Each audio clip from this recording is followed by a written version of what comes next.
Well, it was hot at the beginning, so someone turned on the air conditioning and now it's gonna cool off.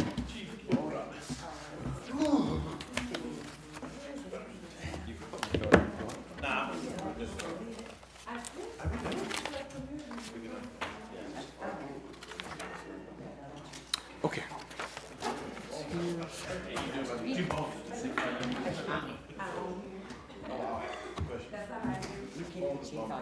Okay.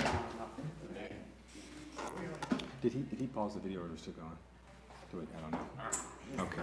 I bet he didn't even turn it off. Yeah, that was.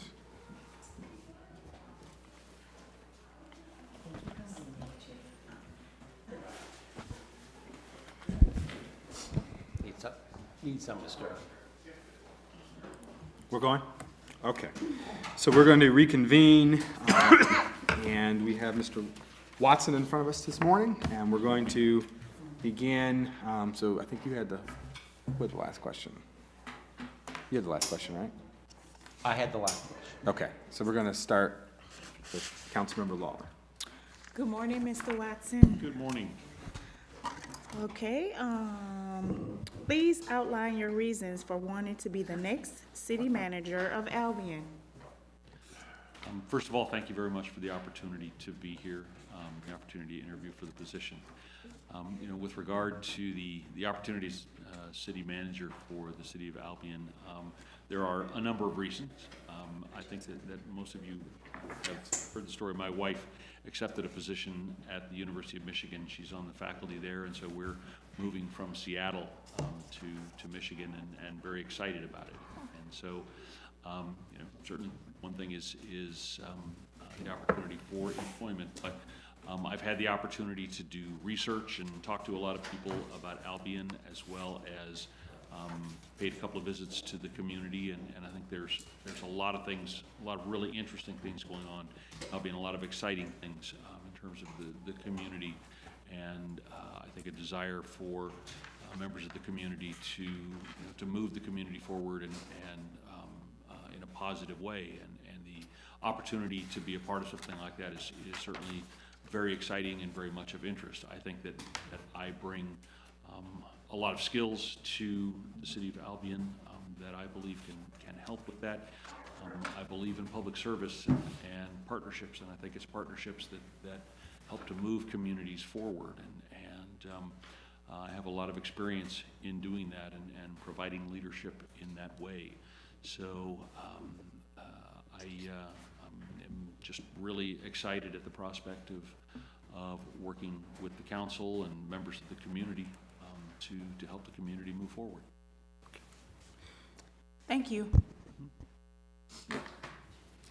Good morning, Mr. Watson. Good morning. Thank you again for coming to meet with us. Based on your research and understanding of the city, what do you believe are the most important opportunities and challenges for the city in the near term, and how would you approach these? I think there are a handful of challenges that I've seen or am aware of. Certainly, infrastructure is one of them. I think that there's a need for improvements in streets and with regard to neighborhood improvement and housing affordability, housing condition, that kind of thing. I think there's a lot of opportunities for funding beyond the city's regular budget that can be looked at, and I think to look at it creatively is really important. One of the points that I made last evening, for instance, with regard to a question about the streets and things to do is to not simply look at it from the point of view of repaving streets that need to be repaved, but look at the whole width of the right-of-way and complete streets, because one of the things that can happen when you do that is you have the opportunity to introduce potential for funding that might not otherwise be a part of it if all you're looking at is repaving the streets. Are there things that you can do to bring additional money in around community development and neighborhood improvement, that kind of thing? I think that making sure that the city's finances continue to be solidified and watched over well. It looks like the finance director has been doing a really good job, and that the fund balance has improved over the last few years, and I'm really pleased to see that. I'm aware of some communities that have, for reasons passing understanding, adopted unbalanced budgets for several years in a row, and clearly that's not something that has happened here, and I think that the council's made good decisions, and so there are just, I think there are a number of things, and again, very excited at the possibility of working with the community, working with the council to move things forward. Thank you for that. Good morning, Mr. Watson. How are you? Good morning. If selected as the city manager, please tell us how you would approach building trust and respect of the employees and the community. Well, I think first of all, it is about reaching out to people on a personal level. Taking the time to meet and chat with as many people as possible. Certainly, I would want to have the opportunity to meet and chat with individual council members as well as department heads, and to the extent possible, individual employees in the city. I think also, with regard to the community, reaching out and wanting to talk to as many folks as possible at different organizations, whether it's the Chamber of Commerce or at the college or people in the business community, in order to get to know them, have them have a chance to get to know me and understand what the needs of the community are beyond what I understand now, as well as sharing with folks things that I think are important, and just get to know them and have them see that when I talk to them and make comments or assurances to them, that they will then see my actions are consistent with those things, and in doing so, build the trust that happens over time. Thank you. Good morning. Please describe in detail your approach to municipal budgeting, including the process you will use to communicate important budget objectives to the city. I look at budgeting from a pretty conservative point of view, and part of the reason for that is it's not my money. It's the community's money, and as a city manager, as a city employee, we have a responsibility to be good stewards of the money, and I look at it from the point of view of not just the city's money, but other money that might come in, grants and that kind of thing. I look at it very conservatively and very cautiously, which is not to say that the community can't be creative in looking at ways to bring funds together and use them, but I do take a conservative approach, especially with regard to the operating budget. One of the things that I think is important, though, is to recognize that the employees are really the most important resource that the city government has, and wanting to make sure that employees are appropriately compensated for the efforts that they put forward and the work that they do. So that certainly is one thing with regard to budgeting that would be important to me as a city manager. Certainly working carefully and on an ongoing basis with the finance manager to understand what's going on with the budget, not just a couple times a year, but on a regular basis. Really important. When I worked for Snohomish County in Washington, the portion of the department budget that I was responsible for was about $16 million, and I ran into a situation when I started there that there were portions of the budget I was responsible for that were running into the budget would run out before the year ran out in terms of some administrative costs. And so one of the things that I had to do was, on an almost weekly basis for several months, sit down with our finance folks and the staff to, one, make sure I had a complete understanding of what was happening, but also to look at what are different ways that we can work with the budget and make sure that we're getting the maximum we can out of the budget. So those things are important, and I do have experience doing that, and I think trying to squeeze as much out of a budget as you can. Okay. The city is very interested in improving its success in applying for, receiving, and administering grants for important city priorities. Would you please provide your experience in administering grants and how you would approach implementing a successful grant application and management plan for the city? Okay. I have extensive experience in working with grants at the local level, the state level, and the federal level. Grants around community development, grants around transportation, grants around historic preservation, that kind of thing, from a variety of different sources, whether it's Department of Housing and Community Development or state historic preservation funds, that kind of thing, and have nearly 20 years of experience in doing that. And so I'm familiar with the many kinds of regulations that are imposed and the kinds of conditions that go along with grants, but also familiar with how helpful grants can be for a community, and thinking about ways that grants can be combined with community dollars to try and do more and make more of the grants and the city dollars than you might otherwise have. In terms of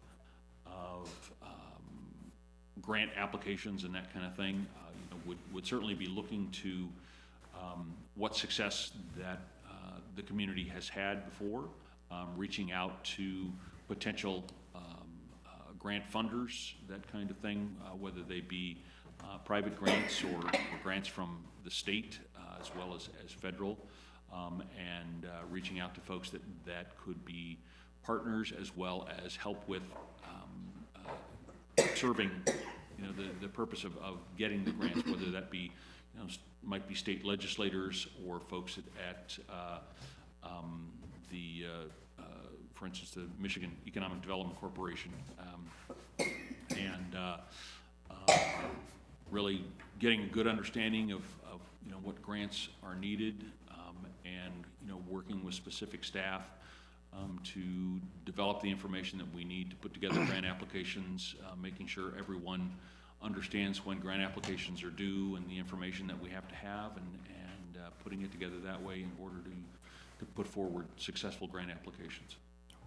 Thank you. Number 6. What do you consider as essential in the relationship between a city manager and the city council, and how will you facilitate a productive relationship with the city council? Well, I think, first of all, it's important to set expectations right at the outset of what the council's expectations are for the city manager, as well as what the city manager expects from city council. Certainly, council is hiring a city manager to essentially run the day-to-day operations of the city, and council is responsible for legislative and enacting policies, that kind of thing, and the city manager is responsible for carrying those things out. I think it's extraordinarily important that the city manager work very hard to communicate with council, to make sure that the city manager understands what council's desires and intent is or are with regard to legislation and policies, but also going the other direction, providing guidance and advice to the city council with regard to measures that council might be considering on behalf of the city, and suggesting changes where it might be appropriate, providing cautions where it might be appropriate. If I see that council is thinking about doing something that might be inappropriate, could be difficult for the community, to share that. I mean, ultimately, it's up to council to make the decisions, but I think it's important that they have good advice from the city manager and others in the city. So I think it is about ongoing communication and making sure that there are clear expectations, both with the council as a whole as well as with individual council members, between council and the city manager. Thank you. Good morning. It's good to see you. How do you see the city manager's role in communicating with the press and the public? And how specifically do you plan to be successful in communicating with our community? I've had certainly, I wouldn't say tremendous experience in working with the press, but I certainly have had successful experience in working with the press, and I think it is, again, it's a communication thing with regard to working with the press, and some of it is about understanding how much to share with the press under what circumstances. Certainly want to be forthright and honest with the press, but there are also times when it is not necessarily appropriate to share information with the press, and you do have to be careful about what you say and how you say it, because sometimes what the press may hear is not necessarily what you intend. I was on the phone with a newspaper reporter once a number of years ago, talking about private activity bonds, and was probably on the phone with this person for about 45 minutes, going back and forth about the project and the bonds, and the reporter kept saying, now this federal funding, and I had to continue to repeat to her, no, this is not federal funding, this is an allowance by the federal government of tax exemption for these bonds, and so just one example of you want to make sure that they are clear about what you intend. I think with regard to the community, one way of communicating with the community is certainly through the press, but it's not the only one. And one of the things that I emphasized last evening and again earlier this morning is the importance of reaching out to people and having one-on-one conversations, but also as possible and as appropriate, speaking to folks at organizational gatherings, whether it's nonprofit organizations or service organizations like Rotary and that kind of thing, as well as other opportunities. There can be opportunities to speak at like planning commission meetings and that kind of thing. But there's also a recognition that the city manager is not the only one who has information, and there are times it's appropriate for department heads to be providing information rather than the city manager, because they're going to have more on-the-ground expertise and awareness of what's going on, and so you want to rely on them as appropriate as well. So. Thank you.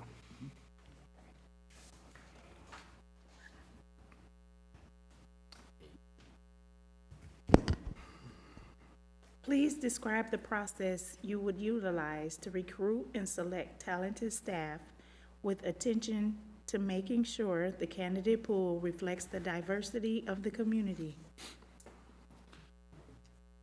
I think I've been very successful in recruiting and hiring some pretty amazing staff, and I think that staff is, over time and in different places, has been very diverse. I think that part of what you need to do is understand how people become aware of information, become aware of opportunities, and to some degree meet them where they are, with regard to the community, and where do they get information, and where might they be best made aware of opportunities with the city, as well as reaching out to organizations in the city, is whether it's private organizations, nonprofit organizations, maybe it's even through the faith community, to let people know that there are opportunities for employment in the city, as well as looking at extending outside of the city, what organizations are there that are appropriate for a given position, professional organizations, and ensuring that you're taking advantage of those things. We have a diversity commission in the city of Federal Way, and one of the things that we do in trying to get information out about what the diversity commission does and the cultural diversity in the city is to take advantage of the various media outlets that are what I would characterize as sort of non-traditional, if you will. And I guess by traditional I mean sort of typically white American. We try to take advantage, for instance, of the Latino, the African American, the Korean media, to make sure that information is available to the broadest possible group throughout the community. So. Thank you. Hello again, Mr. Watson. Please describe a situation you've handled where the community faced a contentious issue with strong, diverging opinions, and what did you learn from that experience?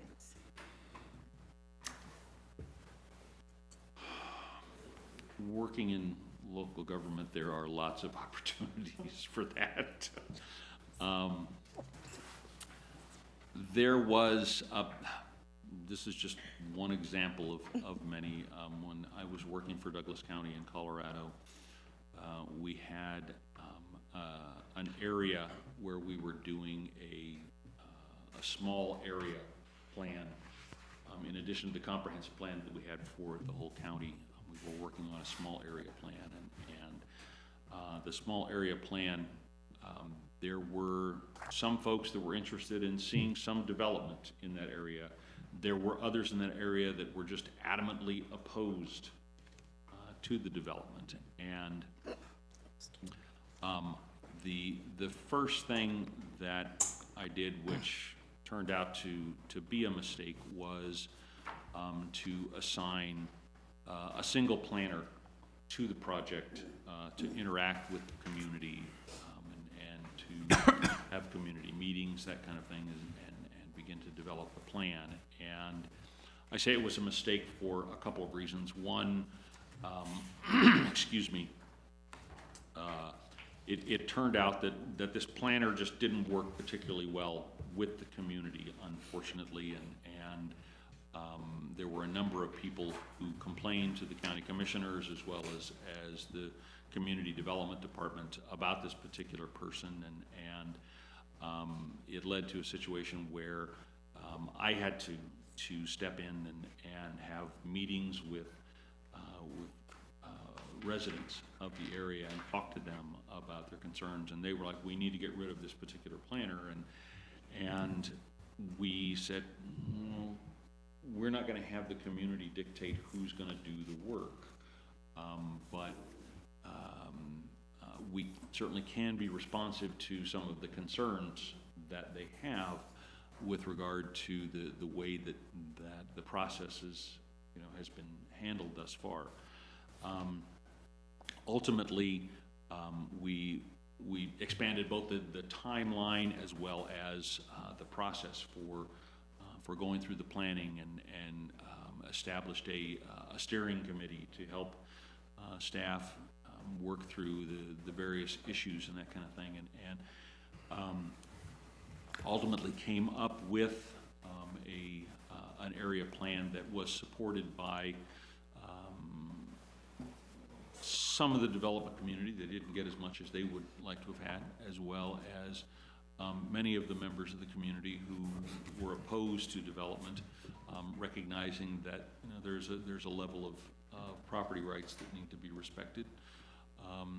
But it was a learning experience in a lot of different ways in terms of how to start the process, to be sure that the community is involved to the maximum extent possible, in a meaningful and respectful way, as well as just really understanding, what people's concerns are from the outset to the extent possible. So, Thank you.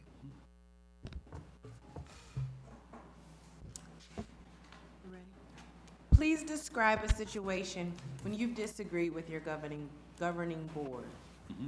How did you approach that difference of opinion? And explain the final result of the situation. Again, I think in local government, there are always going to be situations like that. One that immediately comes to mind, again, when I was in Douglas County, one of the things that I was responsible for was overseeing the establishment of special districts. And in Colorado, special districts are one of the primary ways by which developers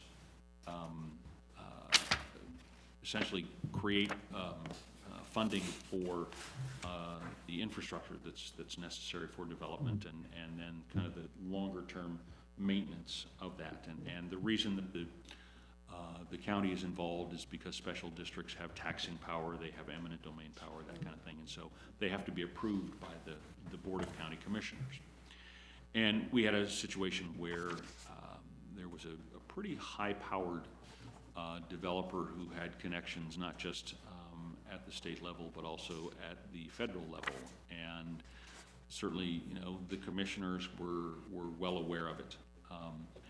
And it was a situation where they wanted to create a special district, and staff looked at it and reached the conclusion that what they were asking to do was inappropriate and at best premature, because they didn't have any idea what they were going to do with the land. The land wasn't zoned for anything but agriculture,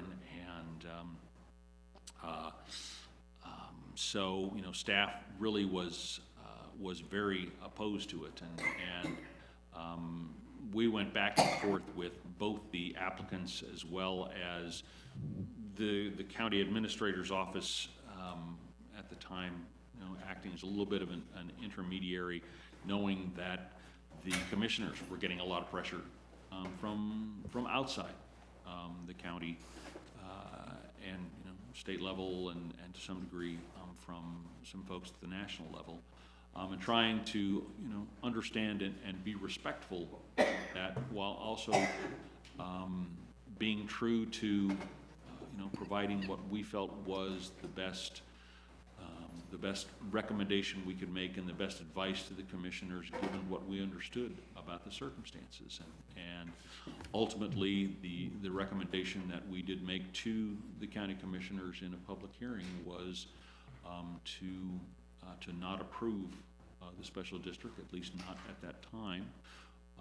The commissioners did choose to go ahead and approve it, and that is their prerogative. I mean, ultimately, they're the ones who have to accept responsibility for that. And again, as I think I alluded to earlier, the elected officials are the ones who ultimately have to make the decisions. But you want to give them the best advice that you can, and hope that things work out well. Thank you. Mm-hmm.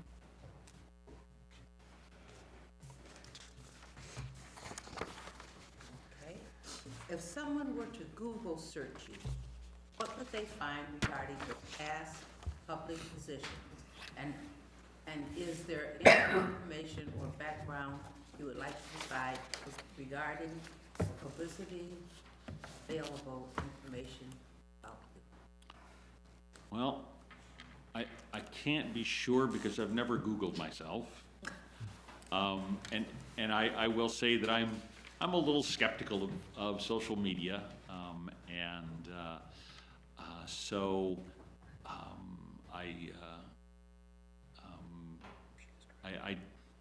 I would say that I'd be surprised if you found out much of anything, because You know, I don't put myself out there on social media, and it really comes down to, I don't think the rest of the world needs to know what's going on in my personal life. And I know there are lots of folks who are happy to, you know, via Instagram and Twitter and on Facebook, share with their friends, you know, what they're doing, and that's fine for them. It's just not something that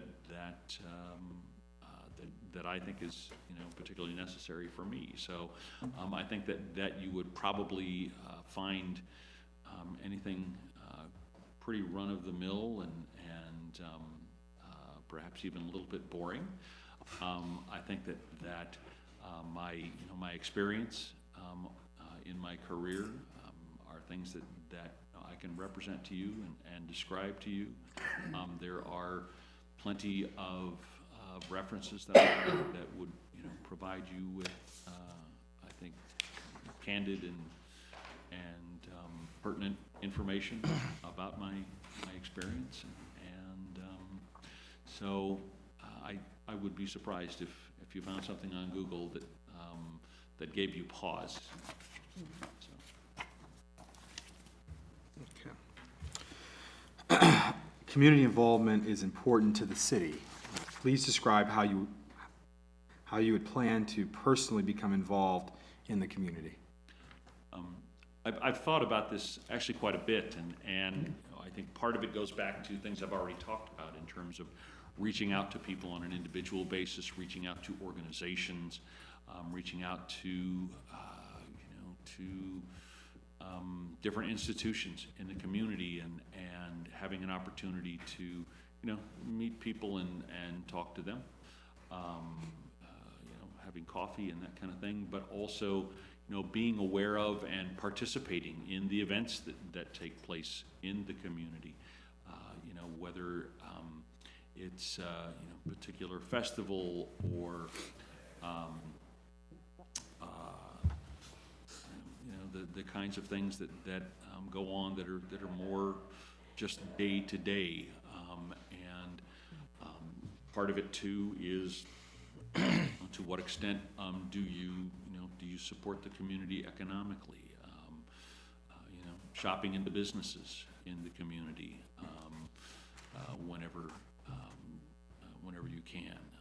You know, certainly my wife and I go to Costco from time to time, but part of what I believe is important is to support the community. I tend to, for instance, go to independent bookstores. I interestingly use Amazon to look for books, but then I go to bookstores and purchase the books. And part of that is about you spend money because you want to buy the kind of community that you'd like to live in. And I think that's really important. And it's not just about books, you know, it's about supporting local business. And so, you know, those are some of the things that I think are important. And you know, the opportunity to, again, you know, meet with council members and always maintain an awareness of what's going on in the community and participate in things as you know, as you can. Number 13, if selected as the next city manager, what do you predict your tenure would be? Well, I certainly, I don't have a specific number of years. I certainly would expect and hope to be here, you know, I guess probably at least 5 years. I mean, certainly that,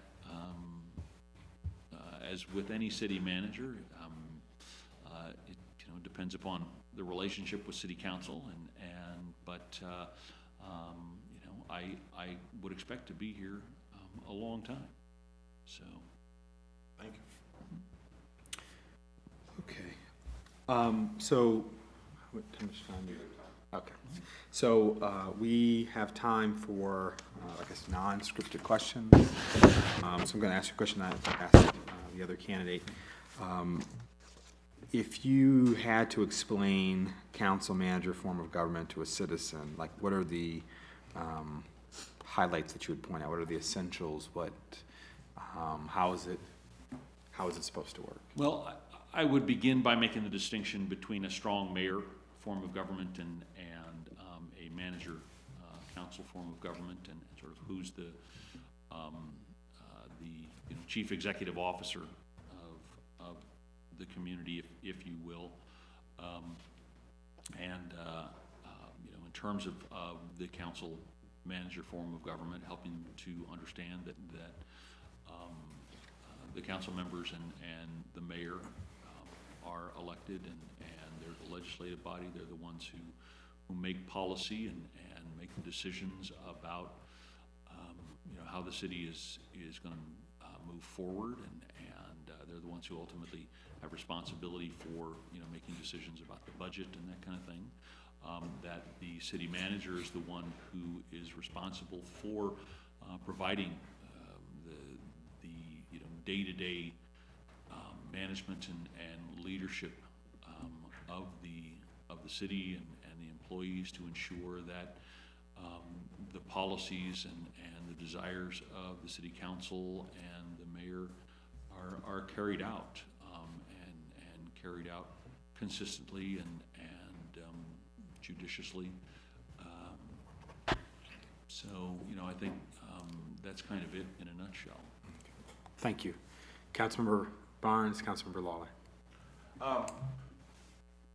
The citizens that have touched base with me are looking for strong leadership.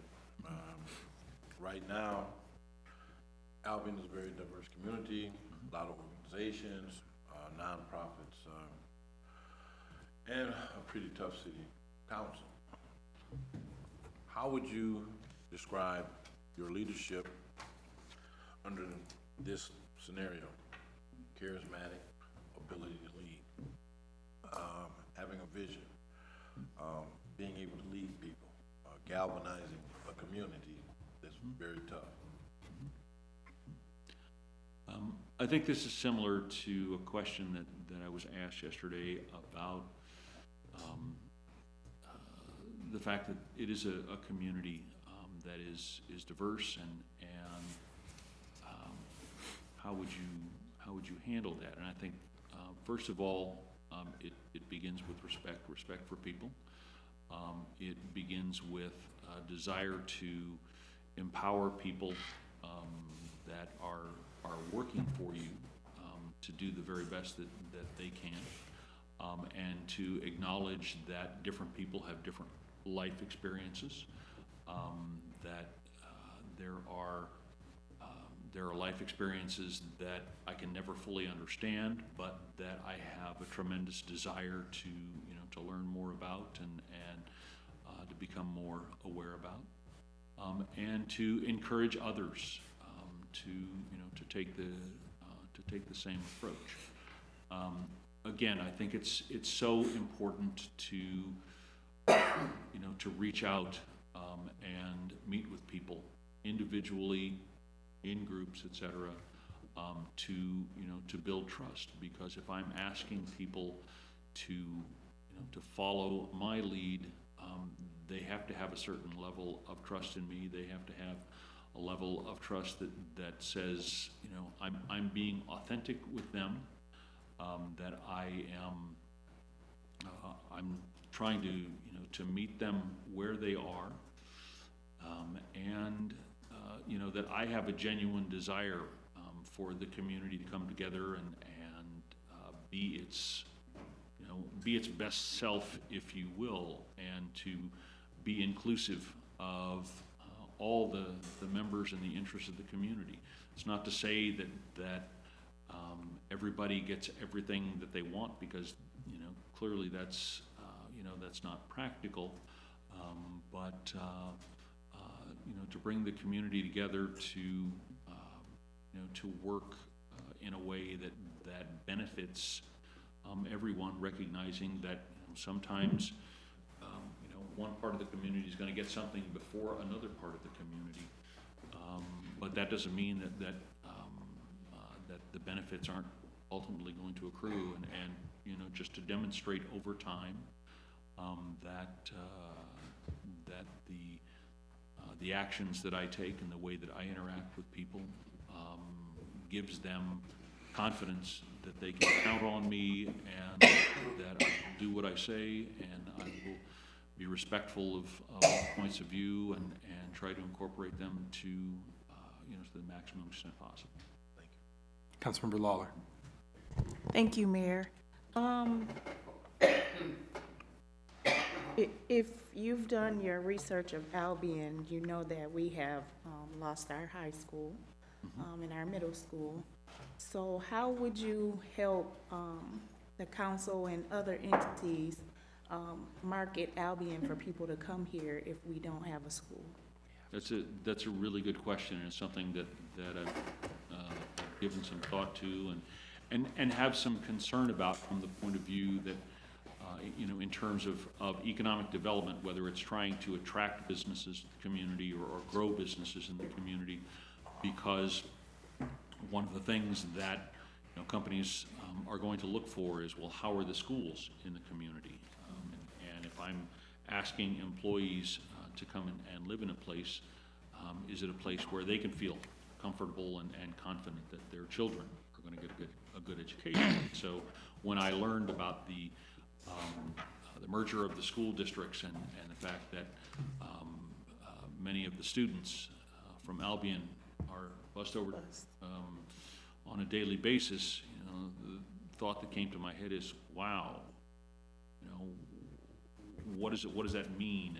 And while the city itself may not be responsible for the decisions that the school district makes, certainly I think that the city should want to to really be a good partner with the school district in working to try and get some of it going the other direction. I understand that one of the, and I think it's the middle school here in Albion that has kind of been turned around and is attracting a lot of families and students to it. But I think that there is a need to look at how can we work with the school district to focus resources to Albion in a way that can be turned with regard to economic development and support for redevelopment in the community, to encourage folks. I think one of the things too, though, is to recognize that while, and I'm going to say this, I'm not supportive of students having to be bused from one town to another. It's not a long distance. When I was in high school, for integration purposes, there were students that were bused from southeast Denver to the high school I attended, which was in central Denver, and that was about a 12-mile bus ride. I'm not saying it was good, but it's not just in terms of distance, not that far. But if you want your kids to be able to walk to school, that's a little consolation, I recognize. So I think it is a complicated situation, and I think that it's something that the city really needs to work with the school district on. Thank you. Councilmember Spicer. Thank you. Mr. Watson, I'm not certain if you are aware or not, but we have been without a city manager for approximately 6 months or more.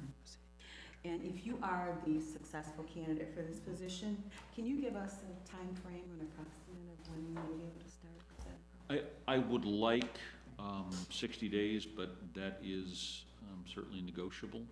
I want to certainly be able to give my current employer as much notice as possible out of respect for them, and I think part of that is it demonstrates that I would be respectful of Albion and the decisions I make, and so I think that I would like that much time, but again, that's negotiable.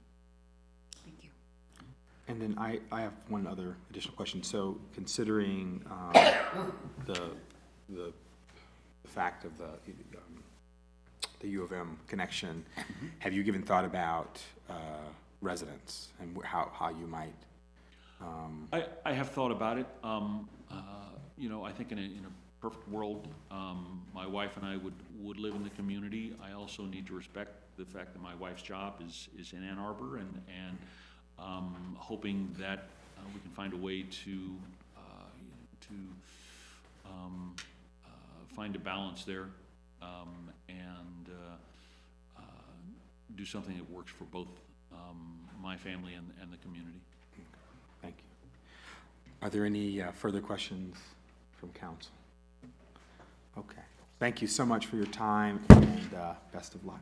Thank you very much for the opportunity. I've enjoyed speaking with you this morning, and I do appreciate being here, so thank you. Thank you. Well, thank you. Take like a 4-minute break. 4 minutes.